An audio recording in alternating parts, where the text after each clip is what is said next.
Hello student, welcome back to our channel MAAHS study. অষ্টম শ্রেণীর রায় Martin প্রশ্নবিচিত্রার আজকে model school 6 নিয়ে আলোচনা করব। ইতিহাস সাবজেক্টের অষ্টম শ্রেণীর থার্ড সামথিং এক্সামের জন্য প্রশ্নবিচিত্রার সমস্ত প্রশ্ন 6 নম্বর স্কুলে করে দেবো। শর্ট প্রশ্ন, ব্রড প্রশ্ন, লং সবটাই করে দেবো সমাধান, তাই ভিডিও মনোযোগ সহকারে সম্পূর্ণ দেখতে থাকো। প্রথমে দেখো কি বলেছে, একের প্রশ্ন, মাদ্রাজ প্রেসিডেন্সির শীতকালীন প্রশাসনিক কেন্দ্র ছিল, তোমরা লিখবে অপশন বি ওতাকামুন্দ। ঠিক আছে, তার পরবর্তী দেখো দুইয়েরটা কি বলছে, পুলিশ থানা ব্যবস্থা চালু করেন, তোমরা লিখবে option number B Lord Cornwallis. ঠিক আছে, তারপরে তিনের প্রশ্ন দেখো কি বলছে, পূর্ব ভারতে ব্রিটিশ ইস্ট ইন্ডিয়া কোম্পানির কার্যকলাপ দ্রুততর হয়েছিল কোন শহরকে ঘিরে, তোমরা লিখবে বি কলকাতা। চারের প্রশ্ন দেখো কি বলছে, আত্মীয় সভা প্রতিষ্ঠা করেন, তোমরা লিখবে অপশন এ রামমোহন রায়। তার পরবর্তী পাঁচের প্রশ্ন দেখো কি বলছে, পণ্ডিতা রামাবাই যুক্ত ছিলেন, তোমরা লিখবে এটি সি নারী শিক্ষার সঙ্গে। ছয়ের প্রশ্ন দেখো কি বলছে, নীল দর্পণ নাটকের রচয়িতা হলেন, তোমরা লিখবে অপশন বি দীনবন্ধু মিত্র। সাতের প্রশ্ন দেখো কি বলছে, নরমপন্থীদের দাবি ছিল সিভিল সার্ভিস পরীক্ষার বসার বয়স কত হতে হবে, তোমরা লিখবে অপশন সি 23 বছর। তারপর বলতে আটের প্রশ্ন দেখো কি বলছে, বাংলায় বিপ্লবী আন্দোলনের সঙ্গে জড়িত ছিল, তোমরা করবে অপশন এ যুগান্তর পত্রিকা। তার পরবর্তী নয়ের প্রশ্ন দেখো কি বলছে, চৌরার ঘটনাটি ঘটে, তোমরা লিখবে অপশন সি উত্তরপ্রদেশে। তার পরবর্তী 10এর প্রশ্ন দেখো কি বলছে, বিপ্লবী সূর্য সেনের ফাঁসি হয়েছিল 1934 খ্রিস্টাব্দের, তোমরা লিখবে 12ই জানুয়ারি, অপশন সি। চলো পরবর্তী দেখে নিই। দেখো এবার 11 দাগের প্রশ্নটা কি বলছে ভারতের মুসলিম সমাজের আধুনিকরণের অভিযান শুরু করেছিলেন, তোমরা লিখবে option C sir Syed Ahmed Khan. তার পরবর্তী 12 নম্বর প্রশ্ন দেখো কি বলছে, স্বাধীন পাকিস্তান রাষ্ট্রের জন্ম হয়েছিল, তোমরা লিখবে বি 1947 খ্রিস্টাব্দের 14ই আগস্ট। তার পরবর্তী 13 নম্বর প্রশ্ন দেখো কি বলছে, রাজ্যসভায় রাষ্ট্রপতি নিয়োগ করতে পারেন, তোমরা লিখবে এ 12 জনকে। তার পরবর্তী দেখো 14 প্রশ্নটা, ভারতের একটি অঙ্গরাজ্যের সাংবিধানিক প্রধান হলেন, তোমরা লিখবে অপশন ডি রাজ্যপাল, অপশন ডি রাজ্যপাল। 14 প্রশ্ন। তার পরবর্তী দুয়ের দিকে দেখো একেটা কি বলছে, ঠিক না ভুল লেখো, বাংলা প্রেসিডেন্টকে সেন্ট জর্জ দুর্গ প্রেসিডেন্সি বলা হতো, এটা হবে ভুল। ঠিক আছে, তারপরে দেখো একটা শূন্যস্থান পূরণ দিয়েছে, কলকাতা এশিয়াটিক সোসাইটি প্রতিষ্ঠাতা করেছিলেন উইলিয়াম জোন্স। ঠিক আছে, উইলিয়াম জোন্স। তারপর দেখো বেমানান শব্দটি খুঁজে বের করতে বলা হয়েছে, তোমরা লিখবে উইলিয়াম পিট। ঠিক আছে, এটা হবে সঠিক।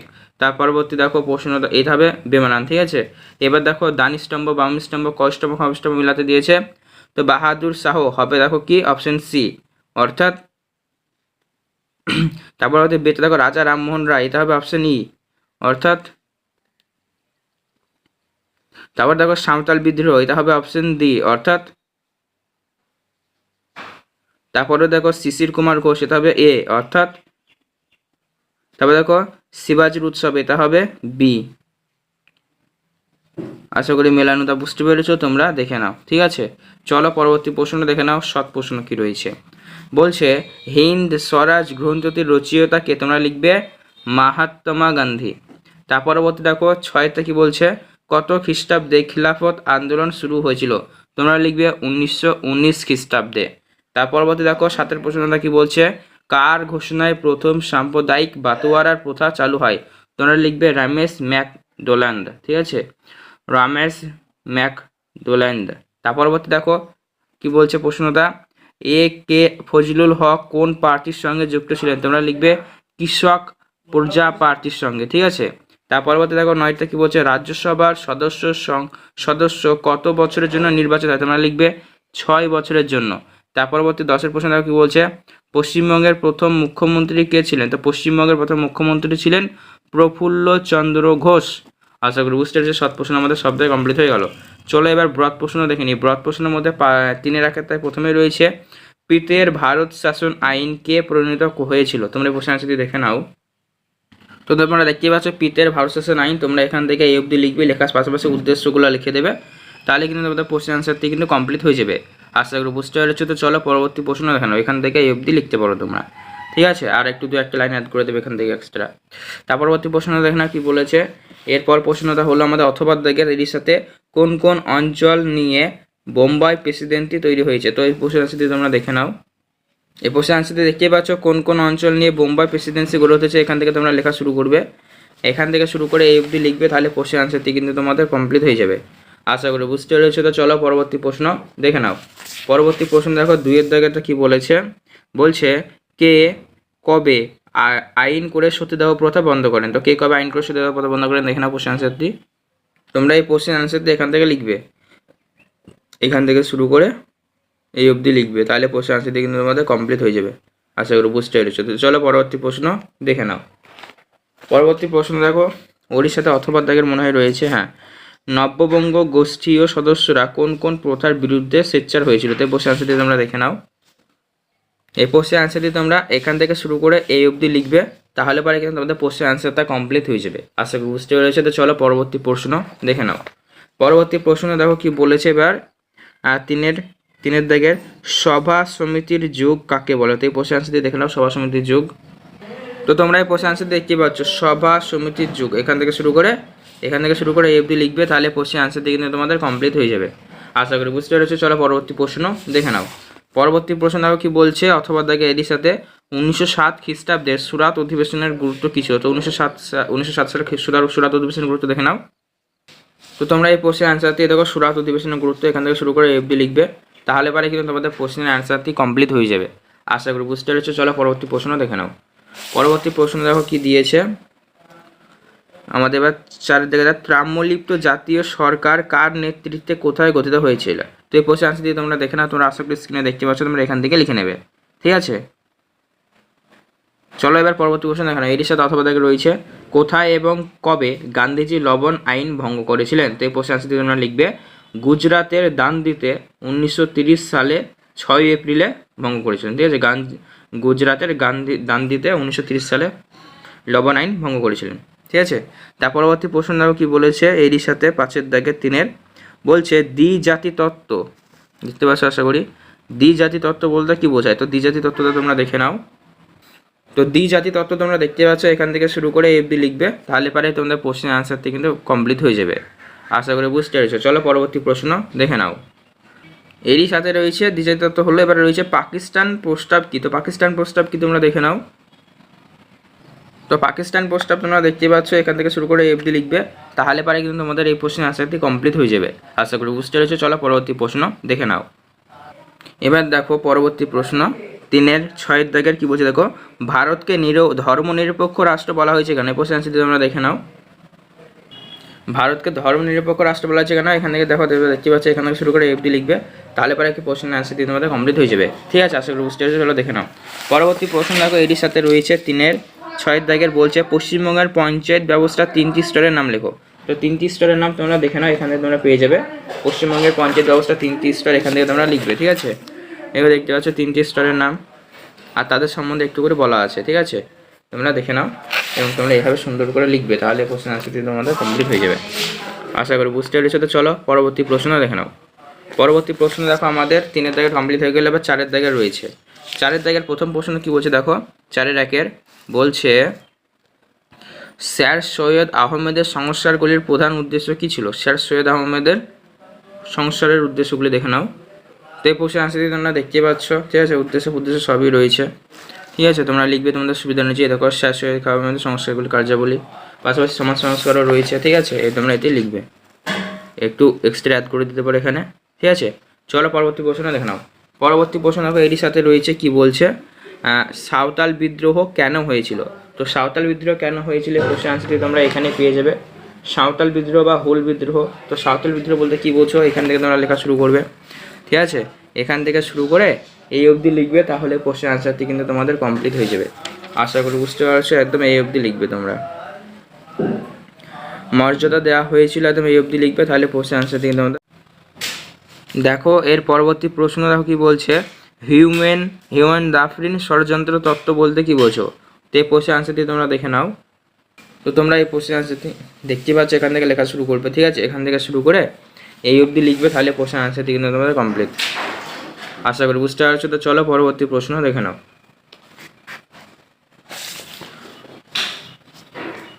এর সাথে রয়েছে ইল বার্থ বিল বিতর্ক কী, তো এই প্রশ্নের আনসারটি তোমরা দেখে নাও।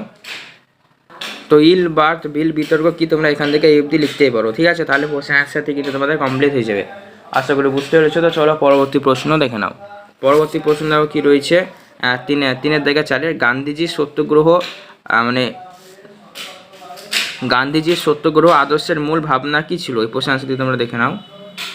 তোমরা এই প্রশ্নের আনসারটি দেখতেই পাচ্ছ, এখান থেকে লেখা শুরু করবে, ঠিক আছে। গান্ধীজির সত্যগ্রহ আদর্শের মূল ভাবনা, এখান থেকে শুরু করে লাস্টের 2 লাইন আছে এদিকে লিখে দেবে, ভালো হয়ে যাবে প্রশ্ন আনসার, ঠিক আছে। এফডি লিখবে, আশা করি বুঝতে পেরেছো। তো চলো পরবর্তী প্রশ্ন দেখে নাও। পরবর্তী প্রশ্ন দেখো কি বলেছে। পরবর্তী প্রশ্ন এরই সাথে রয়েছে কাকে কেন সীমান্ত গান্ধী বলা হতো, তো কাকে কেন সীমান্ত গান্ধী বলা হতো এই প্রশ্ন আনসারটি তোমরা দেখে নাও। কাকে কেন সীমান্ত গান্ধী বলা হতো এই প্রশ্নের আনসারটি তোমরা দেখতে পাচ্ছ, এখান থেকে শুরু করে এফডি লিখবে, তাহলে পারে কিন্তু তোমাদের প্রশ্নের আনসারটি কমপ্লিট হয়ে যাবে। চলো পরবর্তী প্রশ্ন দেখে নাও। পরবর্তী প্রশ্ন কি বলছে এখানে, ভারতের সাম্প্রদায়িক রাজনীতির উদ্ভবের মূল কারণ কী ছিল, তো প্রশ্ন আনসারটি তোমরা দেখে নাও। তো তোমরা এই প্রশ্ন আনসারটি দেখতে পাচ্ছ, ভারতের সাম্প্রদায়িক রাজনীতির উদ্ভব তোমরা লিখবে, ঠিক আছে। এখান থেকে শুরু করে একটু মেন পয়েন্টটুকু লিখে দেবে, তাহলে পরে প্রশ্ন আনসারটি তোমাদের কমপ্লিট হয়ে যাবে। আশা করি বুঝতে পারছো।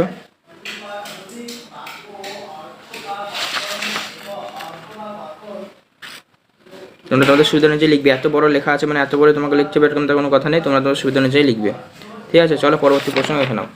পরবর্তী প্রশ্ন দেখো কি বলেছে আমাদের অথবা দাগের 1930 খ্রিস্টাব্দে ভারতের হিন্দু মুসলমান সম্পর্কে ক্ষেত্রে গুরুত্বপূর্ণ কেন, তো এই প্রশ্ন আনসারটি তোমরা দেখে নাও। তো এটি তোমরা তোমাদের রায়ো মার্টিন সহায়িকা বইয়ের 286 নম্বর পেজে পেয়ে যাবে, ঠিক আছে। এই মুহূর্তে আমার ওই পেজটি ছিঁড়ে গিয়েছে, যার কারণে দেখাতে পারছি না। এছাড়াও কিন্তু তোমরা তোমাদের টেক্সট বইয়ে কিন্তু এই প্রশ্নের আনসারটি পেয়ে যাবে, ঠিক আছে। চলো পরবর্তী প্রশ্ন দেখে নাও কি বলছে দেখো। 5 দাগের ভারতের সংবিধানকে গণতান্ত্রিক শব্দটির তাৎপর্য কী, তো গণতান্ত্রিক শব্দটির তাৎপর্য কী এই প্রশ্নের আনসারটি তোমরা দেখে নাও কী হবে। তো এই প্রশ্নের আনসারটি তোমরা এখান থেকে লেখা শুরু করবে, ঠিক আছে। এই দেখো গণতান্ত্রিক শব্দের তাৎপর্য, এখান থেকে শুরু করে এফডি লিখবে, তাহলে পরে কিন্তু প্রশ্ন আনসারটি তোমাদের কমপ্লিট হয়ে যাবে। আশা করি বুঝতে পেরেছো। তো চলো পরবর্তী প্রশ্ন দেখে নাও। পরবর্তী প্রশ্ন দেখো কি বলছে, এরই সাথে রয়েছে অথবা দেখেন সরকার নির্দিষ্ট অনগ্রসর জাতি নির্ধারণের মাপকাঠিগুলি কী কী, তো এই প্রশ্ন আনসারটি তোমরা দেখে নাও। তো তোমরা এই প্রশ্ন আনসারটি দেখতে পাচ্ছ, এখান থেকে শুরু করে এফডি লিখবে, তাহলে পরে প্রশ্ন আনসারটি তোমাদের কমপ্লিট হয়ে যাবে। আশা করি বুঝতে পারছো। মাপকাঠিগুলো দিয়ে দিয়েছো, এখানে লেখা আছে, এফডি লিখবে, তাহলে প্রশ্ন আনসারটি কমপ্লিট হয়ে যাবে। চলো পরবর্তী প্রশ্ন দেখে নাও। পরবর্তী প্রশ্ন এবার আমাদের 5 দাগে চলে আসবো আমরা। 5 দাগের 1 প্রশ্ন কি বলছে, ব্রহ্ম আন্দোলনের মূল বক্তব্য কী ছিল, ব্রহ্ম আন্দোলনকে সীমাবদ্ধতা উল্লেখ করো, তো যেখানে প্রশ্ন আনসারটি তোমরা। তো ব্রহ্ম আন্দোলনের মূল বক্তব্য তার সীমাবদ্ধতা এখান থেকে শুরু করবে লেখা তোমরা, ঠিক আছে। এরকম প্রশ্ন আনসারটি দেখতে পাচ্ছ, প্রশ্নটি এইখান থেকে শুরু করে আর একটু আছে লাস্টে এফডি লিখবে, তাহলে পরে কিন্তু তোমাদের প্রশ্নের আনসারটি কমপ্লিট হয়ে যাবে। আশা করি বুঝতে পেরেছো। তো চলো পরবর্তী প্রশ্ন দেখে নাও। পরবর্তী প্রশ্নটা দেখো কি বলছে, এর সাথে অথবা দাগে রয়েছে তুমি কি মনে করো 1897 খ্রিস্টাব্দে বিদ্রোহ কেবল সিপাহী বিদ্রোহ ছিল, তোমার উত্তরের সাপেক্ষে যুক্তি দাও, প্রশ্ন আনসারটি তোমরা দেখে নাও। দেখতে পাচ্ছ প্রশ্নটি, তুমি কি মনে করো এখান থেকে তোমার সাপেক্ষে, এখান থেকে শুরু করবে লেখা, এখান থেকে শুরু করে এফডি লেখার পাশাপাশি আর এক লাইন এখানে রয়েছে, এফডি লিখে দেবে, তাহলে পরে কিন্তু তোমাদের প্রশ্নের আনসারটি কমপ্লিট হয়ে যাবে। আশা করি বুঝতে পেরেছো। তো চলো পরবর্তী প্রশ্ন দেখে নাও, এফডি লিখবে। চলো পরবর্তী প্রশ্ন দেখে নাও। পরবর্তী প্রশ্ন হলো দেখো কি বলছে, এর সাথে রয়েছে বিপ্লবীবাদী কার্যকলাপের পটভূমি কী ছিল, কেন বিপ্লবীদের, এই প্রশ্ন আনসারটি দেখে নাও তোমরা। তো এই প্রশ্ন আনসারটি তোমরা দেখতে পাচ্ছ, প্রশ্নটা দেখতে পাচ্ছ, এখান থেকে শুরু করবে লেখা, এখান থেকে শুরু করে লাস্ট পর্যন্ত লিখে দেবে, তাহলে প্রশ্নের আনসারটি তোমাদের কিন্তু কমপ্লিট হয়ে যাবে। আশা করি বুঝতে পেরেছো। তো চলো পরবর্তী প্রশ্ন দেখে নাও, এফডি লিখবে। পরবর্তী প্রশ্ন দেখো কি বলছে, এর সাথে অথবা দাগের বঙ্গভঙ্গ বিরোধী স্বদেশী আন্দোলন কেন প্রকৃত গণ আন্দোলন হিসেবে গড়ে উঠতে ব্যর্থ হয়েছিল, তো প্রশ্ন আনসারটি তোমরা দেখে নাও। তো এই প্রশ্নের আনসারটি তোমরা এখান থেকে শুরু করে এফডি লিখবে, তাহলে পরে কিন্তু তোমাদের প্রশ্নের আনসারটি কমপ্লিট হয়ে যাবে। আশা করি বুঝতে পারছো। তো চলো পরবর্তী প্রশ্ন দেখে নাও। পরবর্তী প্রশ্ন দেখো কি বলছে, এর সাথে রয়েছে ভারতের স্বাধীনতা সংগ্রামে সুভাষচন্দ্র বসু ও তার আজাদ হিন্দ বাহিনীর অবদান আলোচনা করো, তো প্রশ্নের আনসারটি তোমরা দেখে নাও। তো এই প্রশ্নের আনসারটি তোমরা দেখতে পাচ্ছ, এখান থেকে লেখা শুরু করবে তোমরা, ঠিক আছে। এখান থেকে লেখা শুরু করবে, লাস্টের দিকে দেখো আজাদ হিন্দ ফৌজের সাথে একটু মিলিয়ে দেওয়া হয়েছে, তাহলে প্রশ্নের আনসারটি তোমরা কমপ্লিট হয়ে যাবে। আশা করি বুঝতে পারছো। তো চলো তোমাদের দেখিয়ে দিই এই নেক্সট পেজটা, হ্যাঁ বুঝতে পারছো, এখান থেকে এই অবধি লিখবে, তাহলে পরে তোমাদের কোশ্চেন আনসারটি কিন্তু কমপ্লিট। ঠিক আছে, থাকবে পর্যন্ত। চলো পরবর্তী প্রশ্ন দেখো না। পরবর্তী প্রশ্ন দেখো এর সাথে রয়েছে 1942 খ্রিস্টাব্দে ভারত ছাড়ো আন্দোলনের পরিচয় দাও। তো এই প্রশ্নের আনসারটি তোমরা দেখে নাও। তো এই প্রশ্নের আনসারটি তোমরা দেখতে পাচ্ছ, এখান থেকে গুছিয়ে গুছিয়ে লিখবে তোমরা মেন পয়েন্টটুকু। ভারত ছাড়ো আন্দোলন 1942, ঠিক আছে, এখান থেকে শুরু করবে আর লাস্টের দিকে একটু আছে এইটা লিখে দেবে, তাহলে প্রশ্নের আনসার দিকে তোমরা কমপ্লিট হয়ে যাবে।